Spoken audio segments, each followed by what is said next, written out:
नमस्कार, मैं राजेश और आप देख रहे हैं नीति 365। सदान विकास पार्टी हमेशा से लगातार सदानों की हक और अधिकार के लिए लड़ाई लड़ते आ रही है और लंबा संघर्ष किया है इन्होंने। आज फिर एक बार मेरे साथ जुड़ रहे हैं और 25 तारीख रैली को लेकर के क्या योजना है और क्या सदानों को बताना चाह रहे हैं, क्योंकि सदान विकास पार्टी हमेशा से शोषित, वंचित और अत्याचार से लड़ते नजर आए हैं। आज इस मुकाम तक पहुंचे हैं कि इनकी पार्टी का नाम झारखंड के हर कोने कोने में प्रचारित हो रही है और इनके उद्देश्यों को लोग हाथों हाथ ले रहे हैं। आज हम 25 तारीख के जो रैली कर रहे हैं उस विषय पर हम जानने की कोशिश करते हैं कि क्या उद्देश्य है और इससे लोगों को क्या बताना चाह रहे हैं। सबसे पहले स्वागत है हमारे नीति 365 चैनल में। हम आपको हार्दिक बधाई और धन्यवाद देते हैं, क्योंकि 365 चैनल हमेशा हमारे सदान विकास पार्टी को आगे बढ़ाने का कार्य कर रही है और करते आ रही है। इसलिए हम 365 चैनल को हार्दिक बधाई देते हैं, धन्यवाद देते हैं, शुभकामनाएं देते हैं। सदान विकास पार्टी और आप लगातार सदानों के हित के लिए हमेशा संघर्षरत रहे हैं। आज वो धीरे धीरे लोग इनका वैल्यू समझ रहे हैं और लोग आपके पक्ष में आ रहे हैं। 25 तारीख को जो रैली का आयोजन कर रहे हैं उससे क्या संदेश देना चाह रहे हैं? देखिए, सर्वप्रथम तो मैं ये बता देना चाहता हूँ कि झारखंड राज्य जब से बनी है तब से सदानों की आवाज़ को मैंने बुलंद किया है और मैं जानता था कि झारखंड राज्य बन रही है तो सदानों को अस्तित्व को मिटाने का काम जो यहाँ के विधायक, मंत्री और सांसद जिस प्रकार का स्टेप लिया है उस प्रकार अवश्य करेंगे, यह हमको आभास था। लेकिन मैं सर्वप्रथम जब झारखंड राज्य बनी उस समय भी मैंने लोगों को कहा था कि आप जो भी विधेयक पास होगा आप विधेयक पढ़ करके और उस पर सिग्नेचर करेंगे। लेकिन जब सर्वप्रथम मुख्यमंत्री बाबूलाल मरांडी जी बने तो सदानों की समस्या, यहाँ की समस्या पर जब मुद्दा उठा तो लोगों ने, विधायक मंत्रियों ने बिना पढ़े सिग्नेचर कर दिया। उसमें एकल पद आरक्षण समाहित था तो इन लोगों ने पढ़ा नहीं और साइन कर दिया। वही आज एकल पद आरक्षण हो गया। आज एकल पद आरक्षण होने से सदानों का अस्तित्व मिट गया, पहला चीज। दूसरा चीज, ओबीसी आरक्षण दिए बिना पंचायत चुनाव करा दिया। तो झारखंड में जो मूल निवासी सदान है या जो भी सदान है उन लोगों का हक और अधिकार राज्य की सरकार ने छीनने का काम किया। यहाँ के विधायक और मंत्री, सांसद जो भी हैं, मुख्यमंत्री, सब ने सदानों को अस्तित्व को मिटाने का काम किया और सदान के विधायक और मंत्री इस बात को नहीं समझे और आज तक नहीं समझ पा रहे हैं। इस बात का मुझे काफी दुख है और विधायक और मंत्री, सांसदों का मैं निंदा भी करता हूं कि आप आंख रहते हुए भी हमारे लोगों का अस्तित्व मिटाने का क्यों काम किया। आज 7 जिलों में आपने ओबीसी आरक्षण शून्य कर दिया, तो क्या ओबीसी के लोग वहां पर नहीं है 7 जिलों में? तो शून्य कैसे कर दिया? तो ये हमारे विधायक और मंत्री और राज्य सरकार जितनी भी बनती आई पार्टियां की, हम सबों की घोर निंदा करते हैं। सदान विकास पार्टी इसकी घोर निंदा करती है और ये मांग रखती है कि हम सदान का जो हक और अधिकार है, क्योंकि झारखंड राज्य सदान बाहुल्य राज्य है और आप आदिवासी बाहुल्य राज्य कहते हैं, तो ये भी मैंने डिफाइन कर दिया है कि आदिवासी बाहुल्य राज्य किस आधार पर है। आप तो कहा जा रहा है कि ट्रिपल टेस्ट करा लो, करा करके भी देखो। तो राज्य की सरकार ने ट्रिपल टेस्ट भी आज तक नहीं कराया। यहाँ के मूल निवासी कितने हैं? हम 56 से 60% ओबीसी हैं, इसका भी ट्रिपल टेस्ट नहीं हुआ। तो हम तो बराबर मांग करके आ रहे हैं कि आप ट्रिपल टेस्ट करा लो, जातिगत जनगणना करा लो, उसमें देखो कि हम कितने सदान हैं। ऑल नॉन ट्राइबल्स आर 80% इन झारखंड और 80% की सरकार, राज्य की सरकार, विधायक और मंत्री इग्नोर करके चल रहे हैं। तो आप बताएं कि क्या इन लोगों को कभी सरकार में शामिल होने का मौका नहीं मिलेगा? जिस प्रकार दिल्ली में केजरीवाल ने पत्ता साफ कर दिया सारी पार्टियों का, मैं सदान विकास पार्टी का राष्ट्रीय अध्यक्ष हूं, मैं झारखंड में इन सारी पार्टियों का नाश कर दूंगा। एक भी विधायक इनको देखने को नहीं मिलेगा, क्योंकि झारखंड की जनता को इन लोगों ने शोषण किया। आज आदिवासी के नाम पर लूटखंड बना दिया है और आदिवासी करके आदिवासी का भी विकास नहीं कर रहे हैं। आदिवासी समझ रहे हैं कि हम 8% जो आदिवासी बच्चे हैं भोले भाले आदिवासी गांवों में है, हमारा एगो रोजी रोजगार और नौकरी नहीं है, और जितना भी आता है सब कहता है आदिवासी आदिवासी। तो हम आदिवासी के हितैषी हैं। धर्म परिवर्तन करके जो मिशनरी में चले गए हैं, तो जो आदिवासियों की जो मांग है, तो आदिवासियों की मांग पर तो मैं उनको समर्थन दिया हूं, मैं उनका साथ ले रहा हूं। लेकिन हम सदान ये कहते हैं कि अगर आदिवासी अपने हक और अधिकार की आप मांग करते हैं, तो आप ये भी कहिए कि जब 80% सदान है, ओबीसी 60% है, तो इनको भी हक और अधिकार मिलना चाहिए। आपके हक और अधिकार से हमको कोई लेना देना नहीं है, आपको जितना हक अधिकार मिले, लेकिन आंकड़ा के मुताबिक सदान बाहुल्य राज है। कोई आदिवासी बाहुल्य राज न कह करके सदान बाहुल्य राज आपको कहना पड़ेगा। और ये हर व्यक्ति जानता है कि झारखंड राज्य में सदान ही सरकार बनाती है, सदान के वोट से ही कोई भी विधायक और मंत्री जीतता है। किसी में दम नहीं है, अगर सदान मतदान नहीं करे तो कभी दम नहीं है कि कोई भी विधायक और मंत्री जीत जाएगा, क्योंकि 80% हम सदान है। दूसरी चीज आप यहाँ देख लिए कि हमारे जो विधायक और मंत्री हैं, कभी आज तक किसी ने बताया कि हम सदान के हित में काम करते हैं। सिर्फ सदान विकास पार्टी, मेरी आवाज, मेरे पार्टी के पदाधिकारी की आवाज, मेरे कार्यकर्ताओं की आवाज ही निकलती है कि सदानों को हक और अधिकार मिलना चाहिए, और नहीं दे रहे हो तो आज नहीं तो कल हम लेके रहेंगे। और 2024 जो सामने आ रहा है चुनाव, इस चुनाव में हम दिखा देंगे। आज 25 तारीख को मैंने अनाउंसमेंट किया है कि 25 फरवरी को हम कुछ शक्ति परीक्षण भी आपको दिखाना चाहते हैं, प्रदर्शन करना चाहते हैं।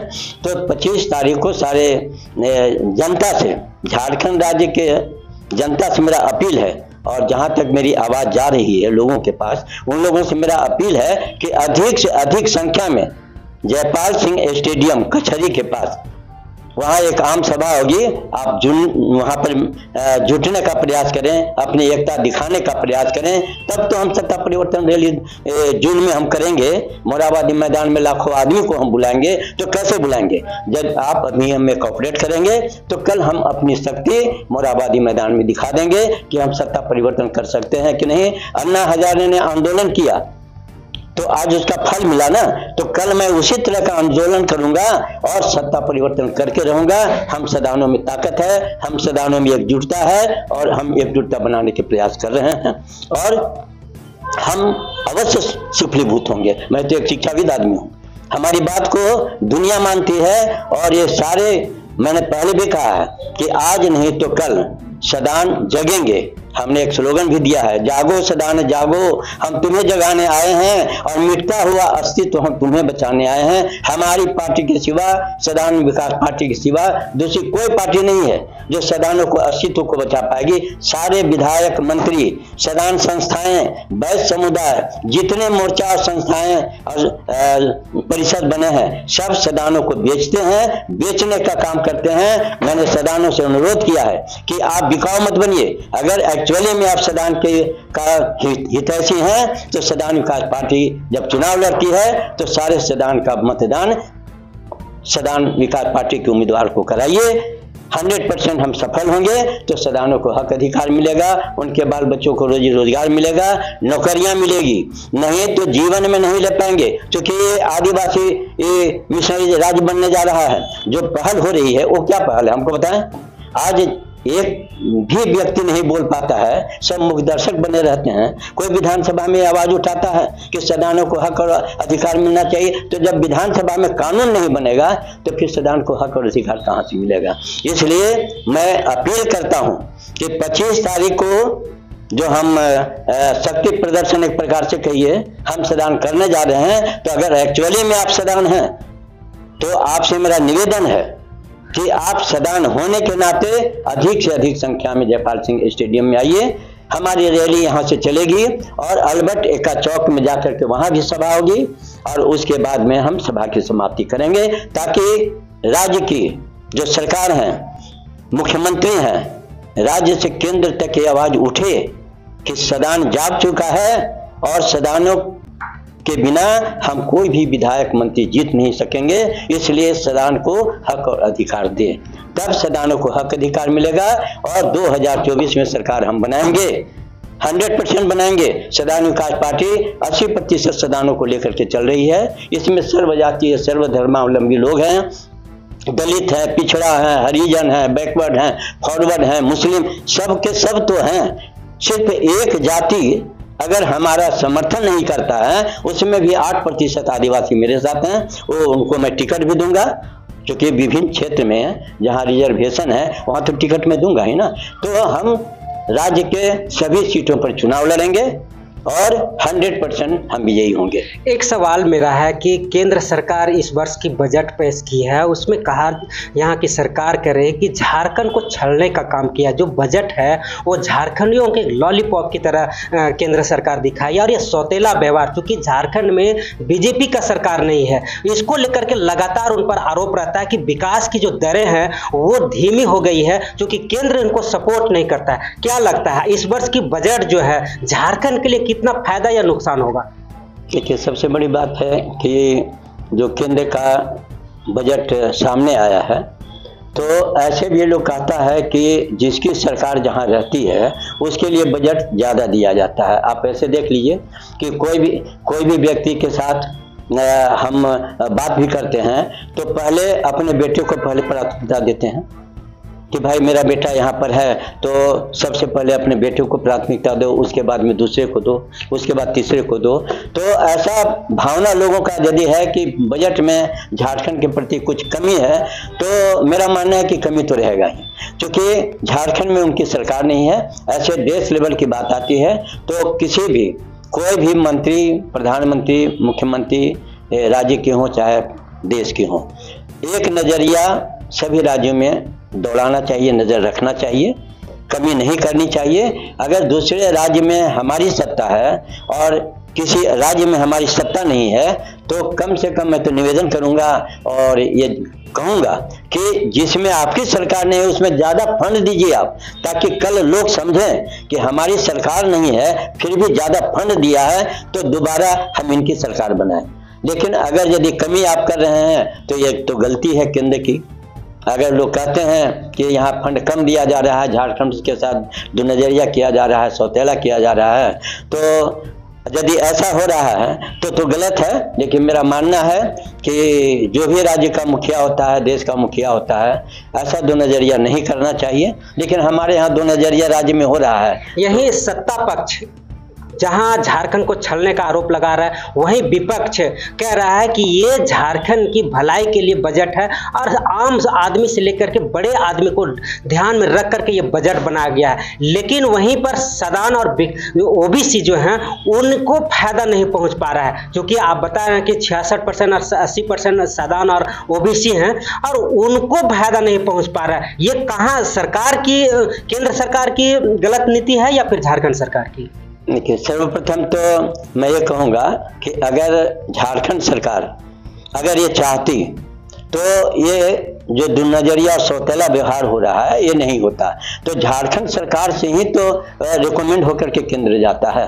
तो ये तो एक्चुअली सरासर झारखंड सरकार की गलती है जो हम सदानों को इग्नोर करने का काम कर रही है। अगर झारखंड सरकार के विधायक, मंत्री और सांसद चाहते कि इग्नोर नहीं हो तो यहाँ से रिकमेंड करके ओबीसी जो 66% हम बोलते हैं, 60% बोलते हैं या 56% बोलते हैं, आज ओबीसी लड़ाई आदमी लड़ रहा है कि हमको 27% आरक्षण दे दो। 27, हालांकि हम 56 हैं तो 50% आरक्षण का प्रावधान होना चाहिए, लेकिन 27 के लिए लोग आ रहा है कि उसमें भी दे दो, उसमें भी कटौती किया जा रहा है। तो ये राज्य सरकार की गलती है कि आप 27 भी लागू नहीं करवा पा रहे हैं। एक मेरा और लास्ट सवाल है कि लगातार ईडी के दबिश के बाद, समन भेजने के बाद आखिरकार मुख्यमंत्री गिरफ्तार हो गए और वो जेल चले गए। अभी उनके जगह पर है चंपई सोरेन मुख्यमंत्री बने हैं। क्या लगता है आदिवासी समुदाय खासा आक्रोश है केंद्र सरकार के ऊपर कि आदिवासी मुख्यमंत्री होने के कारण हेमंत सोरेन को एक मामूली सी जमीन विवाद को लेकर के उन्हें जेल भेज दिया गया, क्योंकि उनके समर्थन में नहीं आए, उनके अनुसार वो काम नहीं किए, इसलिए उनको जेल भेज दिया गया। क्या लगता है कितना ये सच्चाई है आदिवासियों का ये आरोप?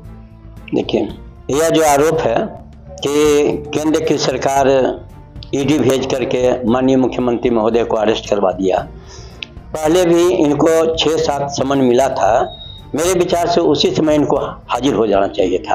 आखिर आज भी हाजिर होंगे तो अरेस्ट होंगे, कल भी होंगे तो अरेस्ट होंगे, लेकिन तत्परता दिखाते हुए इनको समन भेजने के साथ ही साथ हाजिर होना चाहिए था और बोलना चाहिए था मैं गलत नहीं हूँ, और गलत नहीं हो तो आप बार बार मुझे समन भेज रहे हैं, 2 बार भेजा 3 बार में हाजिर हो जाते हैं तो शायद हो सकता था कि कुछ सच्चाई सामने आती। लेकिन 8, 9 बार 10 बार समन भेजा जा रहा है, आप हाजिर नहीं हो रहे हैं, तो भाई आप तो माननीय मुख्यमंत्री महोदय जानेंगे कि कहाँ तक सत्य हैं और कहाँ तक असत्य हैं। लेकिन इतना जरूर है कि अभी जो चंपई सोरेन जी को मुख्यमंत्री बनाया गया है, उनके जगह पर झारखंड मुक्ति मोर्चा के किसी भी नॉन ट्राइबल्स को अगर मुख्यमंत्री बनाया जाता तो सदनों में एक मैसेज जाता कि चलो कम से कम एक सदन का मुख्यमंत्री बनाया। लेकिन जितनी भी पार्टियां आती हैं, मुंडा जी, मरांडी जी, कोड़ा जी, सोरेन जी, मैंने इन्हीं लोगों की मुख्यमंत्री बनाने की पहल सारे विधायक और मंत्री करते हैं। ये मैं समझता हूं कि इन लोगों का जो सोच है कि हमें आदिवासी राज्य बनाना है, हमें आदिवासी मुख्यमंत्री रहने देना है, हमें एकल पद आरक्षण लागू करना है और ओबीसी को समाप्त करना है। तो ये सारी प्रक्रिया से मैं यही लगता है कि इन लोगों की मंशा यही है कि झारखंड में सदन का कभी बोलबाला नहीं हो और सदन हमारे आदेशानुसार कार्य करते रहें, इनके जल जंगल जमीन को हम लूटते रहें, बोलने वाला कोई नहीं हो। आज वो भी हो रहा है ना कि जल जंगल जमीन हमारा बचेगा कहाँ से, जब एक मुखिया बनने का अधिकार आपने नहीं छोड़ा हमारे लिए। ओबीसी आरक्षण 42% कम से कम होना चाहिए था, लोग 50 की बात कर रहे हैं, 27 मांग करें, वो भी आपने नहीं दिया तो आप क्या कर रहे हैं। ये तो स्पष्ट जाहिर हो रहा है कि हमारे ओबीसी को धीरे धीरे आप समाप्त करने पर तुले हुए हैं। जैसे आपने 7 जिलों में समाप्त कर दिया, वहाँ तो कुछ है ही नहीं। अब जो है, अब आपके जो आदिवासी मुखिया बने हैं उनके निर्देशानुसार हमारे 80% सदन काम करेंगे। तो आपने हमारा हक और अधिकार छीनने का काम किया है। ऐसा राज्य सरकार नहीं करे और दुनजरिया और सौतेला व्यवहार जो राज्य सरकार कर रही है, मैं इसकी निंदा करता हूं और कहता हूं कि ये जो नीति आप चलाए हैं, गलत नीति, उसको आप बंद कीजिए और सारे विधायक मंत्री होश में आए। अगर नहीं आते हैं तो इनकी गलती है और 2024 में इसका खामियाजा बीजेपी, आरजेडी, कांग्रेस, माकपा, माले, झारखंड मुक्ति मोर्चा, आजसू, जितनी भी पार्टियां हैं सबको खामियाजा भुगतना होगा। और जनता को विश्वास नहीं रह गया इन पार्टियों पर कि हमारा हक अधिकार इन लोगों ने छीन लिया है और जब से झारखंड बनी है तब से छीनने का काम किया है। जैसे कहते हैं ना, स्वीट पॉइजन, एक एक बूंद डालते चलो और अंत में ऐसा डाल दो कि मैंने धवल वैद्य वाली कहावत है, धवल वैद्य कहते हैं कि ऐसी धवल वैद्य ऐसी दवा करे तजवीज, पल में छुट्टी कर दें, मर्ज रहे ना मरीज। यही हमारे विधायक मंत्रियों की चाल है। तो देखा कि झारखंड सरकार पर सीधा सदान विकास पार्टी के राष्ट्रीय अध्यक्ष डॉक्टर राजेंद्र प्रसाद साहू ने सीधा आरोप लगाया है कि 80% सदान होने के बावजूद भी आदिवासी मुख्यमंत्री बनते, ये सदानों की मिटाने का पुरजोर एक षड्यंत्र है। और जिस तरीके से मुख्यमंत्री हेमंत सोरेन गए हैं जेल, उनको फर्स्ट समन और दूसरा समन आया था उसी समय समर्पण करना चाहिए था। जो जिल्लत 10वां समन में हुआ है वही हो जाता तो आज उनकी छवि बहुत बढ़िया और साकार होती। लेकिन जनता में ये मैसेज जा रहा है कि अगर अरेस्ट होना ही था तो 10वें समन का इंतजार क्यों किया, दिल्ली जाने के बाद ये अरेस्टिंग क्यों हुआ। ये एक बड़ा सा सवाल झारखंड वासियों के मन में स्थापित हो चुका है। लेकिन अब देखना यह होगा कि हेमंत सोरेन कितनी जल्दी छूट पाते हैं और झारखंड के नए मुख्यमंत्री चंपई सोरेन किस तरीके से झारखंड को चला पाते हैं, ये एक बड़ा सा सवाल होगा। फिलहाल अब 25 तारीख के सदान विकास पार्टी की जो रैली है उससे क्या संदेश जाता है झारखंड वासियों के ऊपर, इनके उद्देश्य को हाथों हाथ लेते हैं या सरकार बनाने में इनका सहयोग कर पाते हैं, ये एक सोचने वाली बात होगी। फिलहाल हमारे साथ सारे वीडियो को देखने और समझने के लिए हमारे साथ जुड़े रहे। न्यूज़ 365 राजेश के साथ।